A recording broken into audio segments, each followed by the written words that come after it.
Trick. हाँ, यहाँ लिखा है कि मालदीव्स के साथ हमारी एक पक्की दोस्ती है। यहाँ एक से मतलब है एकथा और एक्विवेलेंट अभ्यास और दोस्ती से 17वां दोस्ती अभ्यास। यहाँ दोस्ती अभ्यास का संदर्भ बहुत इंपॉर्टेंट हो जाता है। ये जो 17वां दोस्ती अभ्यास मालदीव्स में हुआ, ये सिर्फ भारत और मालदीव्स के बीच नहीं था। इसमें श्रीलंका की नौसेना भी शामिल थी। अच्छा, 3 देश थे इसमें। बिल्कुल।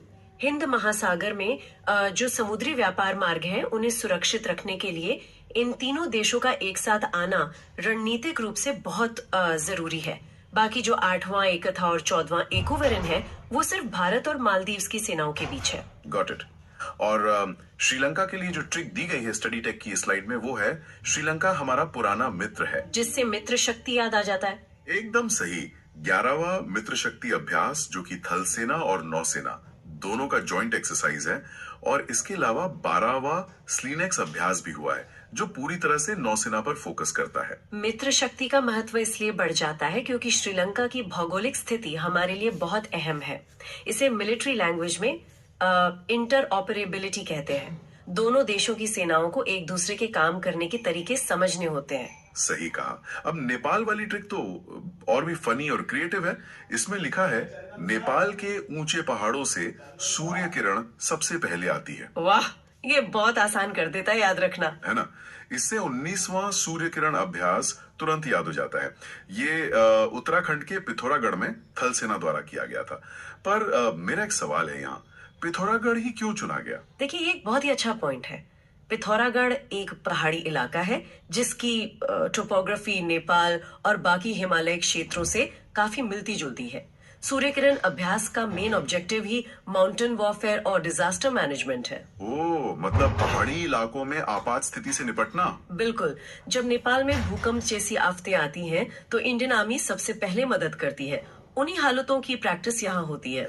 ये क्लियर करता है कि इन एक्सरसाइजेस की लोकेशन कभी भी रैंडम नहीं होती। खैर, इस स्लाइड में आगे बढ़ते हुए थाईलैंड का जिक्र है। मेघालय के उमरोई में इनके साथ 14वां मैत्री अभ्यास हुआ। तो पड़ोसियों के साथ तो हमने अपनी दोस्ती और सरहदें सिक्योर कर ली। हाँ, अब उन देशों की बात करते हैं जो महाशक्तियां हैं। यही तो, फ्रांस, अमेरिका, ब्रिटेन और रशिया।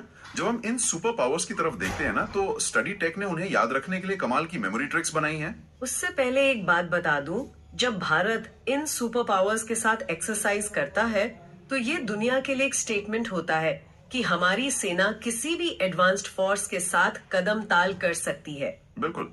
और फ्रांस वाली ट्रिक देखिए, फ्रांस से राफेल आया तो हवा में गरुड़ा, जमीन पर शक्ति और पानी में वरुणा देव सुरक्षित हैं।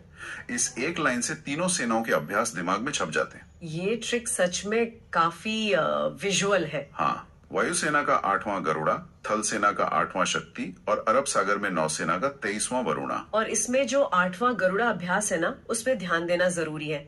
इस बार इसमें सुखोई 30 MKI और राफेल दोनों शामिल थे।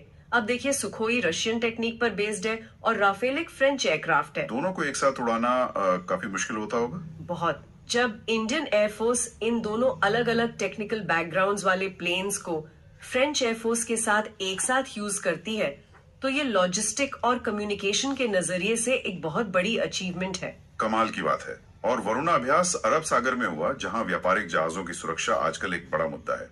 खैर, अमेरिका की बात करें तो स्टडी टेक का कहना है अमेरिका हमेशा युद्ध के लिए टाइगर की तरह तैयार रहता है, जिसमें युद्ध अभ्यास और टाइगर शामिल है। हाँ, युद्ध से 21वां युद्ध अभ्यास और टाइगर से दी एक्सरसाइजेस, चौथा टाइगर ट्रायम्फ और पहला टाइगर क्लॉ। मैं देख रहा हूँ